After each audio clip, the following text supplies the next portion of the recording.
Welcome to Figure Eight, where we feature inspiring stories of women entrepreneurs who have grown their businesses to 7 and 8 figures revenue. If you're in the mix of growing a bigger business, these stories are for you. Join us as we explore where the tough spots are, how to overcome them, and how to prepare yourself for the next portion of the climb. I'm your host, Julie Ellis. I'm an author, entrepreneur, and a growth and leadership coach who co-founded, grew, and exited an 8-figure business. This led me to exploring why some women achieve great things. And that led to my book, Big Gorgeous Goals. Let's explore the systems, processes, and people that help us grow our businesses to new heights. If you're interested in growing your business, this podcast will help. Now, let's get going. Hello, and welcome to this episode of Figure Eight. Today, I am speaking with Jill Knittel, and Jill is the founder of JK Executive Strategies, and they do recruiting all across the United States with best-in-class methodologies, processes, and she has really been able to scale this business up. And so what we think of as something that's, filling roles, she's really created a relationship-based business. And I'm super interested to talk with her today about the things that they are doing and why her firm is different. So welcome, Jill. Thank you. Thank you so much for having me, Julie. Thanks. I'm so excited to talk to you about this because you have been in this industry for a long time. I sure have. Yeah, I think since I was 2. Yes, you started when you were very young. Yes, exactly. But yes, I've been, almost 30 years, 25 years. Yeah. So it's been quite a long time with lots of changes and, lots of growing and just really the industry has shifted so significantly in my time that I've been here. And it must be interesting to look at that from so you know how much change there's been, so you can see that into the future there's probably a lot more change coming, and how you created a business to sort of try now to ride that wave of change, really. Yes, and it's been interesting because when I first started in the recruiting world, I started off as an accountant out of school, and then when I my first recruiting job, we literally faxed resumes, and my old boss, who hired me back in 1998, actually a couple weeks ago just sent me a picture of my business card, and it didn't even have an email address on it. Right? That sounds Which in crazy. today's business world is unfathomable. Yes, it really is. Yeah. Yeah. So interesting. And so now you founded this business in 2017 Yeah. and started putting a team together. And what was this sort of impetus for you? What made you want to go and do it at that time? So good question. I had actually been with a firm and a minority partner at another company. And I always say that when you're a minority partner at other firms, you learn how to run a company and also how not to. So you learn everything.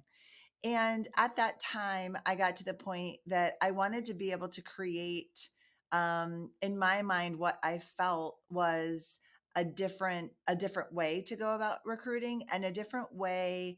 I think partner is an overused word in sales and things like that, but I think really kind of dig in with our clients so that together we're on the same side in being able to fill their positions.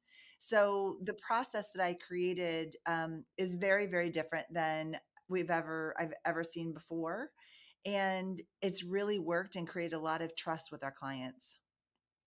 Right. And that's changed sort of then the relationship from being transactional, kind of commoditized, to being a real relationship. Yes, and I think when I started this firm, so the way that staffing firms and recruiting firms have always, yes, they say that the riches are in the niches, right? So if you start a recruiting firm, you have to specialize in, say, finance and accounting, or you have to specialize in legal or HR. And my approach was I want to specialize in our clients and their culture and learn enough about them so that we can fill any position within their company. So that instead of going to 3 or 4 different firms with different specialties, we know them so well that they're like, oh, yeah, just call JK.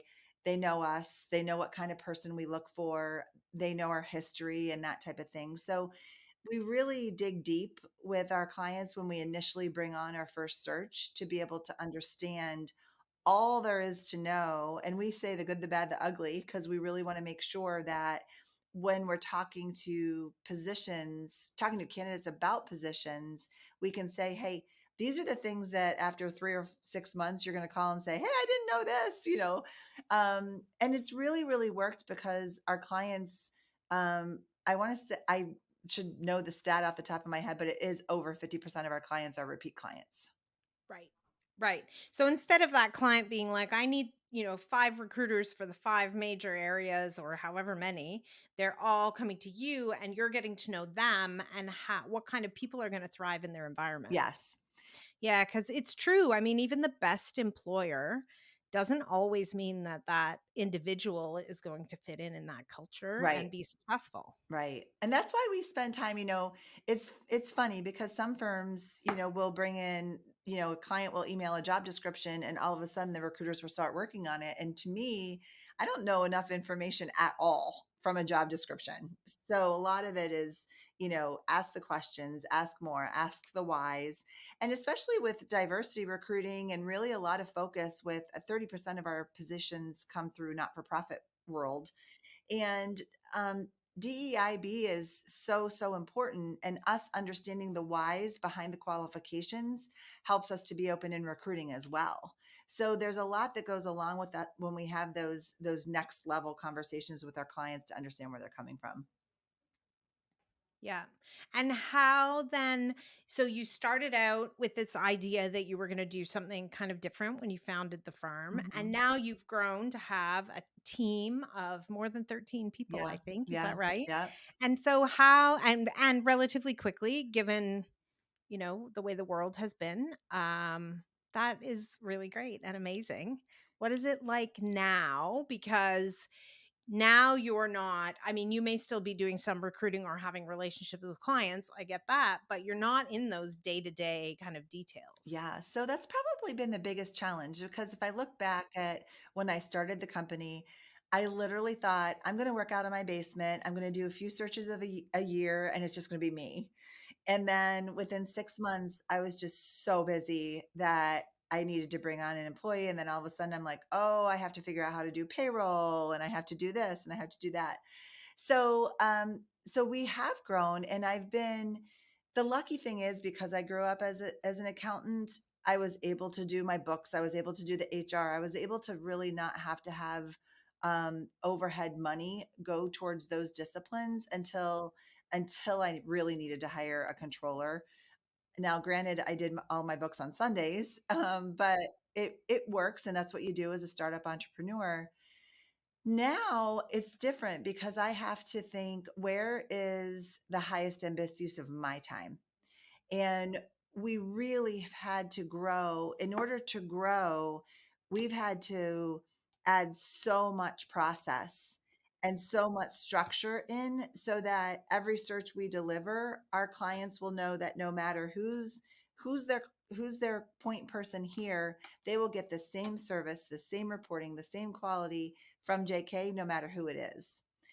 And so that's been great. And quite frankly, I have a couple great process brains on my team that have really helped me, and said, I'll take this, I'll tackle this part of our search. We hired a programmer to help us to pull reports directly out of our CRM. And so that has really helped. So technology has helped. AI has certainly helped, and really just streamlining and understanding the process function so that no matter what search it is, it's run the exact same way. Right.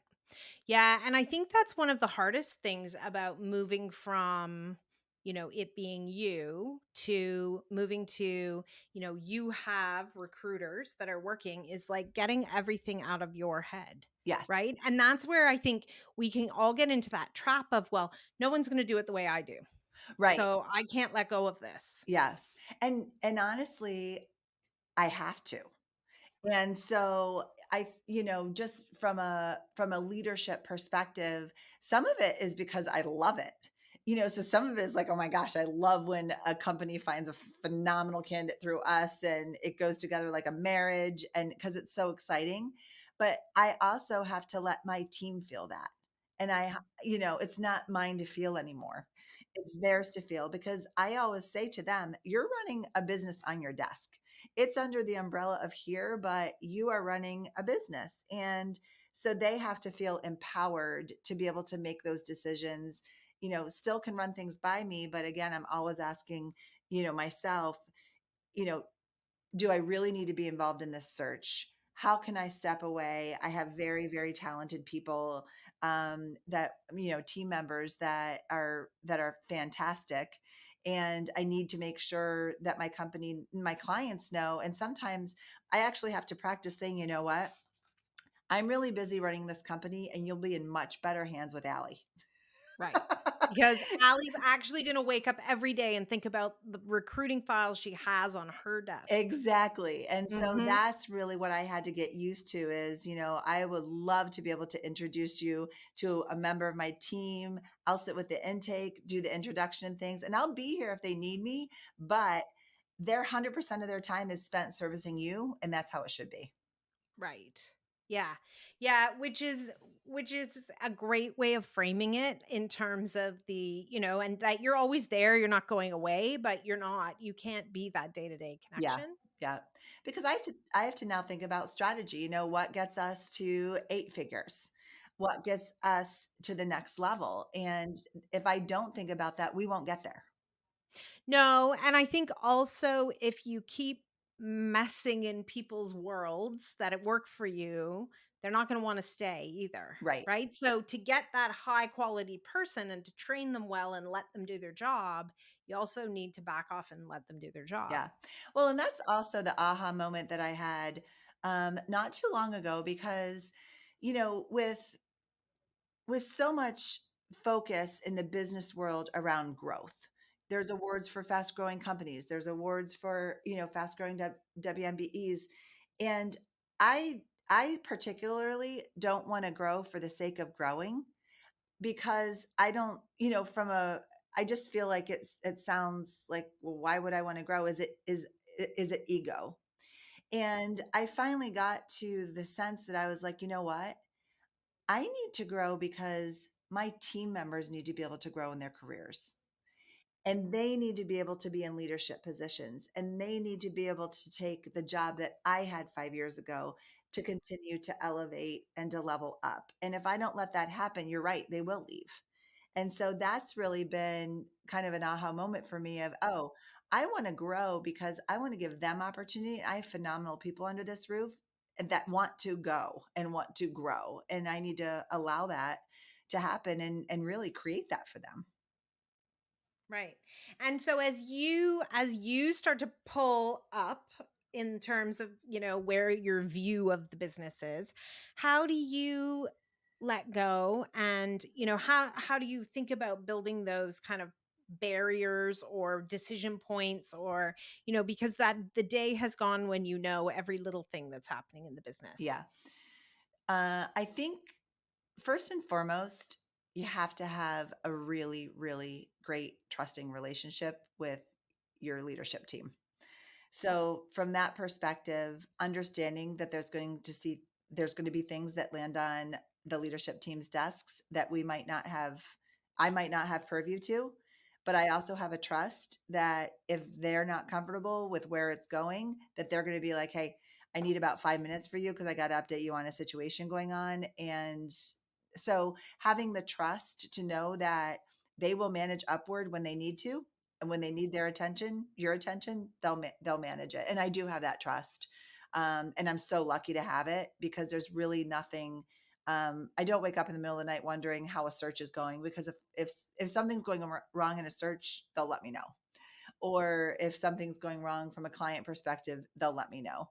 So it's not necessary. I don't necessarily feel that there's anything that any employees like we don't have a culture of fear or a culture of, oh my gosh, I made this mistake. Mistakes are how you learn in my mind. So for me, as I just want to know what the mistake was, how you fixed it, if you need my help, and then we move on. Yeah. Yeah, which is a great way to give people sort of the power to, they build the trust, they have the training, and then you kind of take off the training wheels and let them go. Yeah, absolutely. And you have to do it. And it can be hard because, again, like I said, it's fun. But now when I think about, okay, strategically, where are we going now? Where are our processes broken? Where do we need to level up for the next phase of growth? That type of thing. And that's where I need to spend my time. Right. Yes. And so that's a real shift too in terms of, I don't know, why we start businesses and what our jobs end up being as we grow and change, and the business has different sort of needs from us. Yeah, and I mean the needs back when I started were clients, and they still. I mean, I would say I'm still very very involved in bringing in searches and clients and sales, if you would call it that. But a lot of what we end up doing is consulting to our clients. So a client called me, a potential client called me about a week ago, and he said, 3 or 4 people have told me I need to sit down with you, and I just need help looking at my org chart. And so it's not necessarily a conversation that is a, hey, I have a job opening. It's, hey, can you look at my org chart? Help me understand best practices and benchmarking for companies my size. What are other companies doing and what talent do I need to hire to get to where I need to go? So those are the conversations I'm involved with now, more so than not, so that it may end up in a search or not, but it also is more of a consultative sale for sure. Because you might end up at the end of the day saying, oh, we need to add 2 people, and which one should we prioritize in your opinion, that type of thing. Yes. Yeah. And it is interesting, right? Because I think you do go through these phases where you're just throwing boxes on the org chart. And then suddenly you're like, it's like out of, we need a layer in here in the middle somewhere that's not there, or we need to sort of like pull it in a little bit, or, and then you have to sit back and really think about how to do that, right? Well, and whether the CEO is ready to give up some of that control, No. you know Back to the what do you have to give up and not see anymore piece, right? Yes, For sure. exactly. So a lot of my conversation in those type of conversations is, what do you like to do and what don't you like to do? Because they're not going to go to do what they don't want to like to do. They're going to want to continue to do what they like to do. So you almost have to create a job off of what the CEO actually likes to do and wants to do versus what they don't want to do anymore. And it is that piece of, yeah, like, oh, I didn't know my job was going to be like this when I got to this point. Yes. Yes. And it's funny, I was talking to another client the other day, who is a founder, and she hired a CEO and internally promoted somebody internally, and the CEO does not like her job. Because it is a lot of thankless stuff, it's yeah, it's im it's important to realize that as an entrepreneur and an owner, when you get to a certain size, there's a time in there that's not that fun. Yes.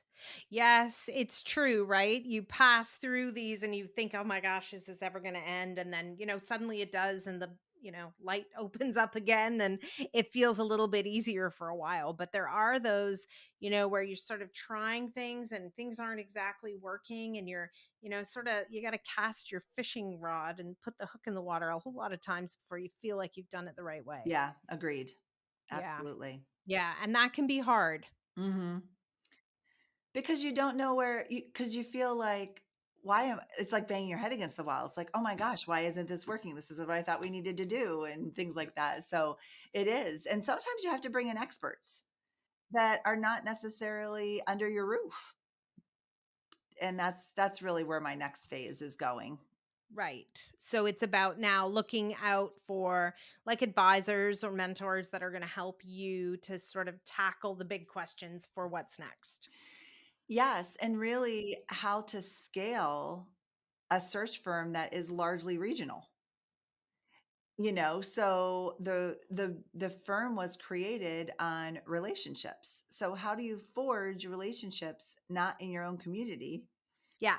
Yeah. So when you're sitting in New York State, how are you making relationships in California and Texas and Florida and Washington State and, all of those places that aren't, in the backyard you've worked in for a really long time? Right, exactly. And we have quite a few national clients that take us with them that may have headquarters in Western New York, and then they have locations in Las Vegas and Dallas. And so that's where we've had a lot of success. And part of it is because we know the company. And so we can find the right people wherever they are because of the technology that we have now. But it's those new relationships. And I think a lot of consulting or smaller service businesses kind of run into this. And that's really kind of where our next phase is and what I'm really excited about Hmm. now. That is exciting. Yeah, and because you seem like you've conquered the other part of scaling, which is like the process part, right? Like that's hard for some entrepreneurs. The We have to do it the same way over and over and over again is one challenging point for a lot of people. And then the other is, okay, great, we've got that, but we need more feeding into the funnel at the top so we can do it the same way over and over and over again. Yes. And that's Yeah. the thing, like we can replicate, I can probably add another 10 people to gin up the engine, so to speak, that will all be very, very personalized. So just because we do it the same way doesn't mean it's not personalized. But how do we get there? Because we know that it all works. We know our process works. We know we're very successful. We just yeah. So that's the What's the next layer of like business development and relationship making that needs to happen to really then scale up, yes, that volume of clients as opposed to the postings that you're handling? Okay. right, right. And then probably at some point the process you have ends up getting tweaked a little bit Hmm. based on more volume as well, right? Hmm. Because those are all sort of normal, like you fix the process, you bring more volume, you fix like it's typically like a bit of a staircase, right? Yes, yes, absolutely. Yeah. Yeah, it's interesting. Now, we were talking earlier about the process you have with your team, and I'm curious to talk about how that works with the start, stop, continue conversations that you have with people. Oh, sure. Because I think, one of the things that happens to us also as entrepreneurs as we start scaling up businesses is suddenly we have big teams that we might not have thought about when we had the idea. Like when you thought you were going to be recruiting in your basement. Right. Did you think you would have such a big team and plans to make it even bigger? No, and you're right. And I think that one of the things that I've realized early on is I hire for attitude and fire in the belly way more than I do for former recruiting experience.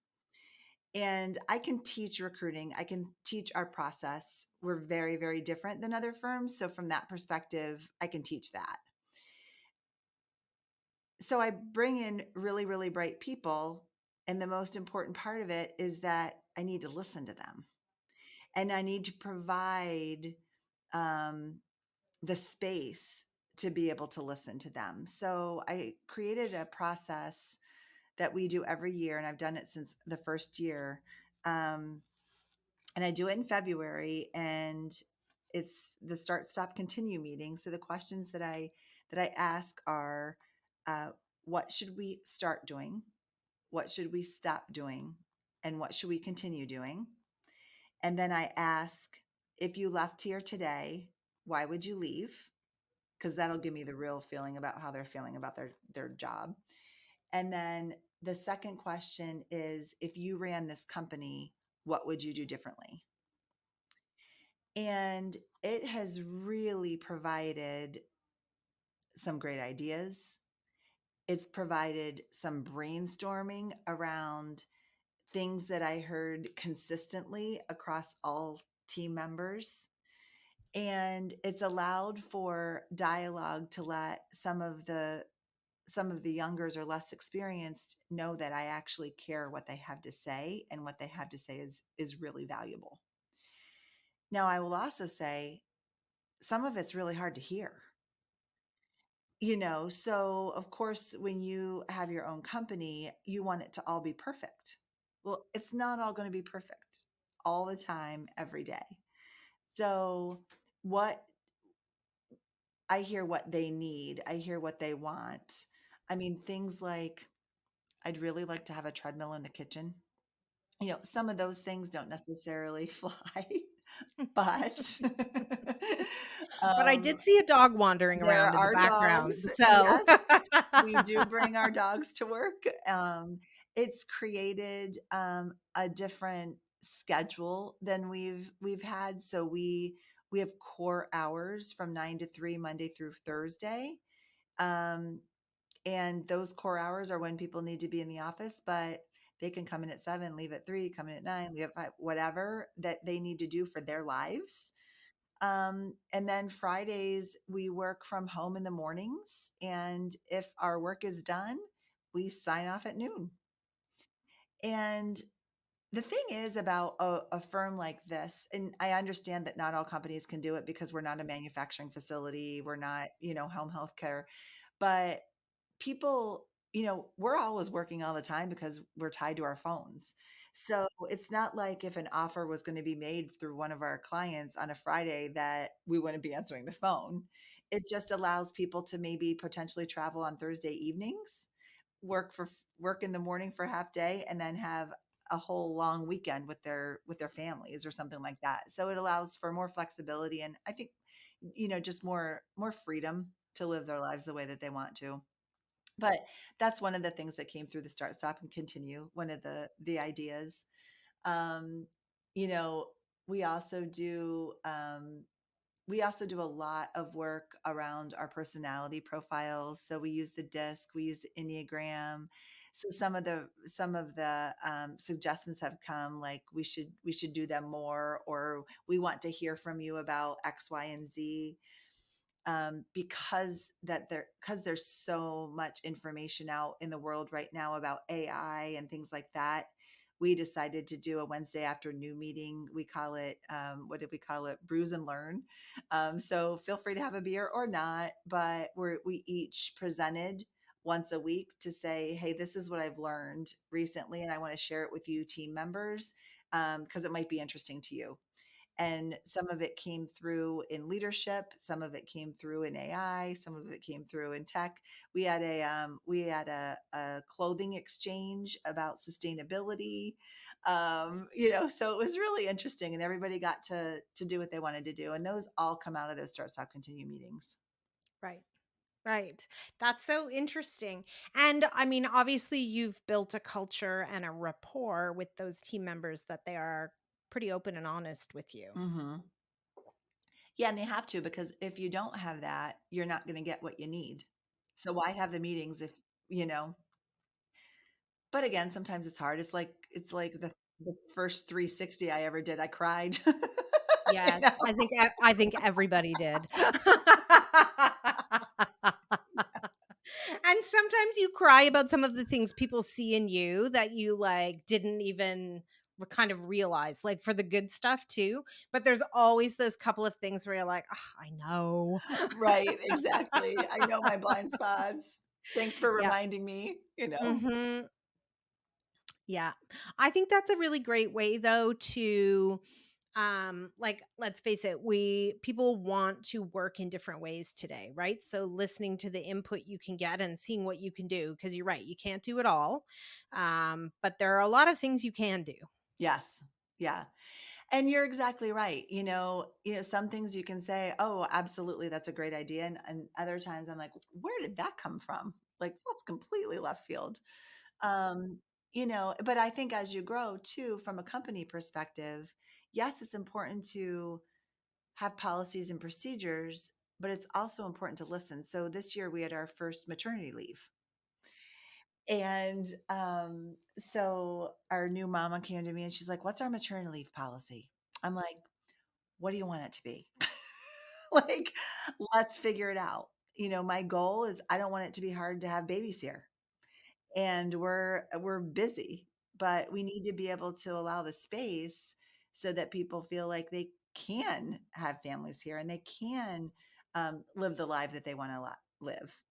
For those that don't have babies, one of my team members said, I want to travel the nation one summer in a van. I said, then when you want to do that, then you come to me and we figure that out. So it's that type of thing from an open-minded perspective that we have to, especially generationally, we have to put ourselves where they are without really truly understanding where they are Yeah. and making sure Yeah, that they because know we're there's so open. many ways that you could do that. You could say, "Can I work remote for 8 or 10 weeks and I'm gonna do it while I'm working?" You could also say, "Can I take leave of absence?" Right? Like, there's so many different ways to do something like that. Yes, absolutely. And I need to be able to be open enough to retain that so valuable employee to make sure that she can live the life that she wants to. So all of those things are things that I've had to learn and had to just be open to and figure it out. Yeah.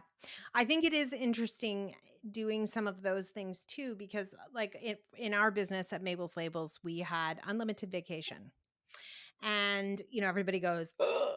But in reality, most people took between 3 and 4 weeks of vacation. And, it was like nobody was ridiculous about it. And everybody did their jobs. And, it allowed people the flexibility, though, to feel like they had a lot of ownership and, about planning their life and doing what they wanted to do. And so it wasn't a very big trade off in the end, but it felt, people get very like unlimited vacation. And it's like, but you still have a job to do. Right. So people are reasonable then about they know what that responsibility looks like. So it's just kind of one of those interesting things where, you think it could be scary, but it's not. It's not. Yeah, and I think that it also goes hand in hand with accountability. I Absolutely. mean, if you have an accountable culture and you have metrics in place to understand what's going on when I get a dashboard every Monday. I know exactly what's going on. And so you have to be able to allow that freedom, but still have the accountability so that people are doing their jobs and you actually know how that.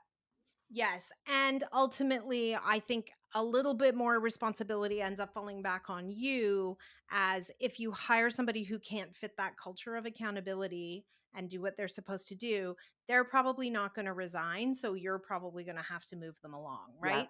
And that's like a shift in how you kind of work with things, because people want to knock off Fridays at noon. Right. And, 99% of them are going to finish what they need to do before they do. But if they're not, then ends up falling back to you to be the person who has to manage that and Right. all the things that go with it, Right. right? And it's almost interesting because we have such a team concept. So every single search that comes in, either a two-person team or a three-person team works on it. So if somebody is on vacation, people pick up. There's different, responsibilities that everybody has for a search. So it's almost like not only is it accountability to our client, it's accountability to each other and our team. Yeah. It's also a great, practically speaking, as an like thinking about your business and how it operates. If somebody suddenly can't come to work tomorrow because, something's happened to them or someone in their family or whatever the case may be, you have continuity on all those files, right? You're Yeah. not like it mitigates your risk to some degree as a business. Oh, absolutely. Absolutely. And it's been really, really great. And it's not normal in our industry No, either. no, it's not. Yeah. Interesting. Ah, so interesting. Well, I'm excited to see what plans you lay and how you scale up next for the next level of fun and growth. And yeah, I look forward to staying in touch and hearing all about it. I hope you enjoyed today's episode. Please remember to hit subscribe on your favorite podcast platform so you won't miss any episodes. Figure Eight isn't just a podcast, it's a way of seeing the big, gorgeous goals of women entrepreneurs coming to life. If you're interested in learning more, you can find my book, Big Gorgeous Goals, on Amazon anywhere you might live. For more about my growth and leadership training programs, Visit www.julieellis.ca to see how we might work together. Read my blog or sign up to get your free diagnostic. Are you ready for growth? Once again, that's www.julieellis.ca. When we work together, we all win. See you again soon for another episode of Figure 8.